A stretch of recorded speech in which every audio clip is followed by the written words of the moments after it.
Of the South Carolina primary, a new national poll is listing Donald Trump in second place. One America's Cameron Cramer examines similar polls and shows why political preferences may have played a key role in the NBC Wall Street Journal survey. A new national poll from NBC and the Wall Street Journal shows Donald Trump in unfamiliar territory, second place. In the recently released survey, Trump trails Ted Cruz by 2 points, 28% to 26%. A senior advisor for the Trump campaign took to Twitter to point out the discrepancy, clearly showing the poll as a major outlier to similar surveys in February. The businessman himself also spoke out against the poll. Today's on the front page of the Wall Street Journal. What a lot of crap, okay? Isn't it? In my opinion, I have to say that. In my opinion, it's a phony poll. How do the billionaire's claims stack up? Let's investigate. First, here are the details behind the NBC WSJ poll. It was taken over a 3-day period ending February 16th and surveyed 400 likely Republican voters. Due to the low number of respondents, the poll has a 5% margin of error. A Morning Consult national poll was released the same day, but had over 650 registered Republican voters and has a 2% margin of error. In that poll, Trump is the landslide favorite over Cruz, 41% to 12%. A CBS national poll also ended on that same February 16th date. This one had 181 more likely voters than the NBC Wall Street Journal poll and shows Trump as the clear favorite, 35% to 18%.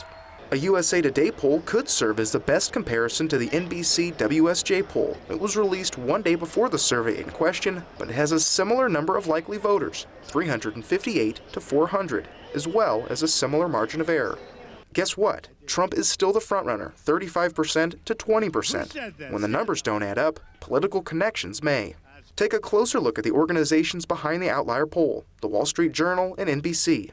Let's start with the Wall Street Journal. As part of a $5 billion deal, it's owned by News Corp, Rupert Murdoch's company. What else does Rupert Murdoch own? Fox News. What was the network that clashed repeatedly with Donald Trump, ultimately leading to the businessman skipping a debate? Fox News. The second Fox News debate, the one skipped by Trump, was the second lowest GOP event of the current election cycle. NBC has also clashed with the businessman. The network not only aired his highly rated show The Apprentice, but also the Miss Universe pageant. NBC's parent company is Comcast, which has several noteworthy left-leaning ties. Brian Roberts, Comcast's CEO, and David Cohen, the company's executive vice president, have raised money for President Obama, tens of thousands of dollars in Roberts' case and millions in Cohen's case.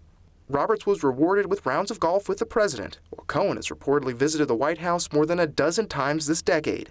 But Obama returned the favor, visiting Cohen's house for a fundraiser, which prompted comedian John Oliver to address the subject seriously. Or saying at a fundraiser at a cable executive's house that he'd been there so many times, the only thing I haven't done in this house is have Seder dinner. This election season, Cohen has already made his endorsement known, hosting a summer fundraiser for Hillary Clinton that cost $2,700 to attend.